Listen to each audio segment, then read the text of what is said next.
தந்தை, மகன், தூய ஆவியாரின் பெயராலே ஆமென். இந்த ஆராதனை தேர்தலுக்கான ஆராதனை. 18வது மக்களவை தேர்தல். என் தலைவரை நான் தேர்வு செய்ய போகிறேன். அதுவும் என் விருப்பம் போல் நான் தேர்வு செய்ய போகிறேன். அடுத்த 5 ஆண்டுகளுக்கு நம் நாட்டை ஆள போகிறார்கள். எனவே அவர்களை தேர்வு செய்கிற ஆசீர்வாதத்தை ஆண்டவர் கொடுத்திருக்கிறார். எனவே ஆராதனையில் தேர்தலுக்காக சொல்லிப்போம். நல்ல முறையில் தேர்தல் நடைபெற, நமக்கான நல்ல தலைவர்களை ஆண்டவர் தாமே அழைத்து வர, ஆண்டவர் தாமே தேர்ந்தெடுக்க. நீதிமொழிகள் சொல்லுகிறது, திறமையுள்ள தலைமை இல்லையேல் நாடு வீழ்ச்சியுறும். ஒரு நல்ல தலைமை இல்லை என்றால் அது நாடோ வீடோ அது நிலைத்து நிற்காது. அப்பா நல்லா இருக்கணும், அம்மா நல்லா இருக்கணும், அதான் குடும்பம் நிலைத்து நிற்கும். அதுபோல நாட்டினுடைய தலைவர்கள் நிலைத்து நிற்கணும், நல்ல தலைவராக இருக்கணும். நீதிமொழிகள் சொல்லுகிறது 11:14 திறமையுள்ள தலைமை இல்லையேல் நாடு வீழ்ச்சியுறும். நாடு வீழ்ச்சியுறும் அன்பர்களே. எனவே அன்பர்களே, நல்ல தலைவர்களை நாம் தேர்வு செய்யணும். ஆண்டவரை துதிப்போம், தேர்தலுக்காக நன்றி செலுத்துவோம், நல்ல தலைவர்களை அழைத்து வரும் ஆண்டவரே என்று சொல்லுவோம். நம்ம என்ன செய்யலாம்? நம்மளுடைய பங்களிப்பு என்னவென்றால், நம் அனைவருமே தேர்தலுக்கு ஓட்டு போட வேண்டும். ஓட்டு போடுவதற்கு, நமது வாக்கை பதிவு செய்வதற்கு நம் அனைவருமே செல்ல வேண்டும். அப்படி செல்லவில்லை என்றால் நம்ம பாவம் செய்கிறோம். ஏனென்றால் அடுத்த 5 ஆண்டுக்கு இந்த நாட்டை எப்படி வழிநடத்த வேண்டும், யார் வழிநடத்த வேண்டும், எதற்காக வழிநடத்த வேண்டும் என்ற வாய்ப்பை நாம் தேர்வு செய்ய ஆண்டவர் நமக்கு ஒரு வாய்ப்பு கொடுக்கிறார். நீ ஓட்டு போடலன்னா அடுத்த 5 ஆண்டுகள் எனக்கு தேவையே இல்லை. யார் எப்படி இருந்தாலும் பரவாயில்லை, யார் என்னை என்ன செய்தாலும் பரவாயில்லை, இந்த வாழ்க்கையை, கொடுத்த வாழ்க்கையை வாழ்வதற்கு திராணியற்றவர்களாய் போகிறோம் என்றால், இந்த தலைமைதான் அனைத்தையும் தீர்வு செய்கிறது. தலைமைதான் அனைத்தையும் தேர்வு செய்கிறது. விலைவாசியிலிருந்து, வேலை வாய்ப்பிலிருந்து, இந்த நாட்டினுடைய வாழ்வாதாரத்தை தேர்வு செய்கிறது என்றால் அதற்கான ஒரு வாய்ப்பு இந்த தேர்தல். எனவே அனைவரும் ஓட்டு போட வேண்டும். குறிப்பாய் கத்தோலிக்க கிறிஸ்தவர்களே, கண்டிப்பாய் அனைவரும் ஓட்டு போட வேண்டும். அப்படி ஓட்டு போடவில்லை என்றால் நாம் பாவம் செய்கிறோம். பாவ மன்னிப்புக்கு நாம் கட்டாயம் செல்ல வேண்டும்.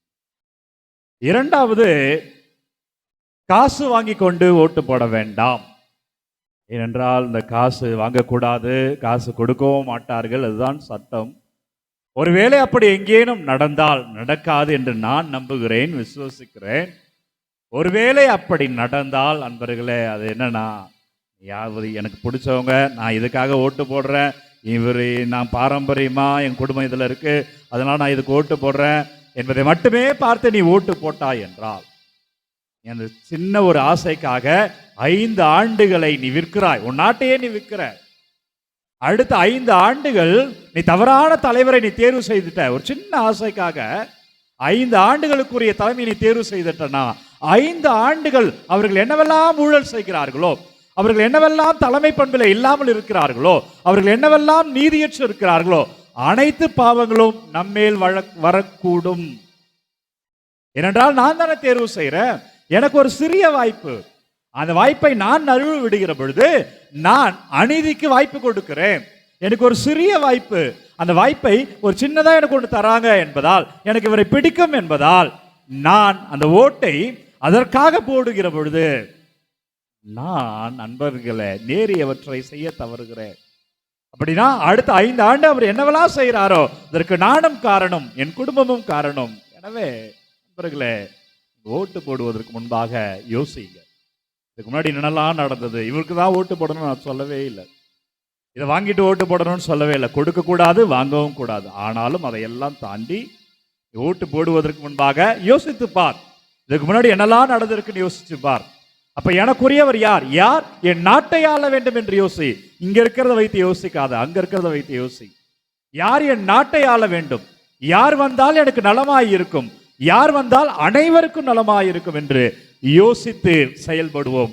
எவர் நல்லவராய் இருப்பார் என்று நீங்க நினைக்கிறீர்களோ, எவர் வந்தால் அனைத்தும் மாறும் என்று நீங்க நினைக்கிறீர்களோ, யார் இந்த நாட்டுக்கு தேவை என்று நினைக்கிறீர்களோ, அது யாராக வேண்டுமானாலும் இருக்கலாம். நான் இவங்க ஓட்டு போடுங்க, அங்க ஓட்டு போடுங்கன்னு சொல்லவே இல்லை.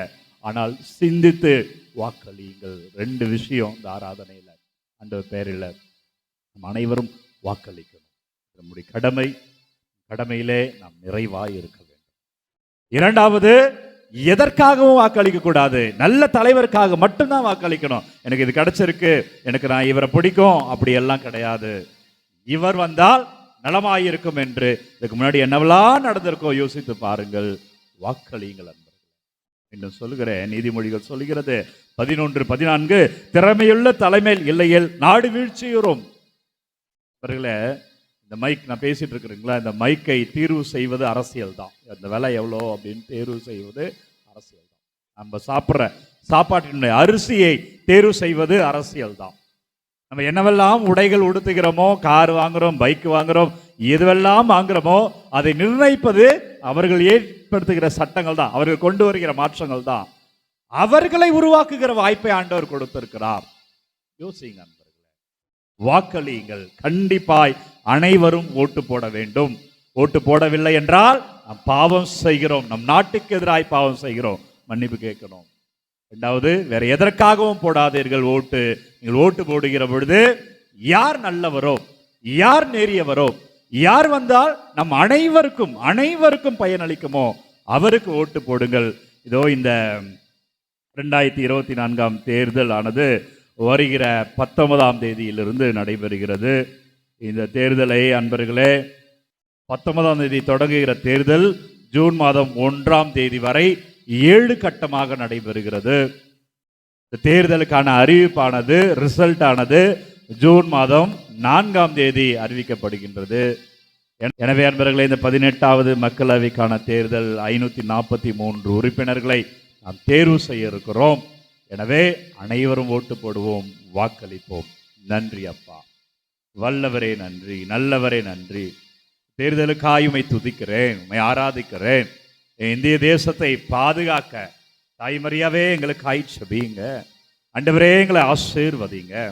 தேர்தலில் எந்த இடையூறும் ஏற்படாத வண்ணமாய் நல்ல தலைவர்கள் உருவாகும்படியாய் என் நாட்டை ஆசீர்வதிங்க. தலைவர்களை கொண்டு வாங்க அப்பா. நேரிய வழியில் நடக்கக்கூடியவர்கள் எங்களோடு இருக்கட்டும் ராஜா. நல்லவர்கள் எங்களோடு இருக்கட்டும் ஆண்டவரே. இந்த நாட்டை ஆளுகிற பாக்கியத்தை நல்லவர்களுக்கு நீங்கள் தரும்படியாய், நல்லபடியாய் தேர்தல் நடைபெறும்படியாய் ஆசீர்வதிங்க, வழி நடத்துங்க. ஆண்டவர் தொடுவார், ஆண்டவர் ஆசீர்வதிப்பார். ஆண்டவர் பெயரிலே நம் அனைவரும் சாட்சியமாய் வாழ்வோம். எனவே வருகிற வெள்ளிக்கிழமை நடைபெறுகிற தேர்தலிலே, முக்கியமாய் தமிழகத்தில் நடைபெறுகிற தேர்தலிலே அனைவரும் ஓட்டு போடுவோம். ஆண்டவருக்கு சாட்சியமாய் நிற்போம். நல்ல தலைவர்களை தேர்வு செய்வோம். ஜெபிப்போமாக. இறைவா, இந்த வியப்புக்குரிய திருவருட்சாதனத்திலே உம்முடைய திருப்படகு நினைவை எங்களுக்கு விட்டு சென்று அது திருவுடல் திரு ரத்தம் ஆகியவற்றை மறைபொருளை வணங்கும் நாங்கள் முதமீப்பின் பலனை இடைவிடாமல் அனுபவிக்க அருள் புரியும். என்று வாழ்ந்து ஆட்சி செய்கின்ற உம்மை மன்றாடுகிறோம். ஆமென். தந்தை, மகன், தூய ஆவியார் நிறைவாய் ஆசீர்வதித்து சாட்சியமாய் உங்களை வாழ வைப்பாராக. அவர் கிருபையில் நீங்கள் ஆசீர்வாதத்தை காண்பீராக. ஆமென். எனவே அன்பர்களே, ஒவ்வொரு நாளும் பிற்பகல் 3 மணி அளவில் இது ஆராதனையானதை வழங்கி கொண்டிருக்கிறோம். எனவே யாருக்கு தேவை என்று நினைக்கிறீர்களோ அவர்களோடு பகிர்ந்து கொள்ளுங்கள். God bless you.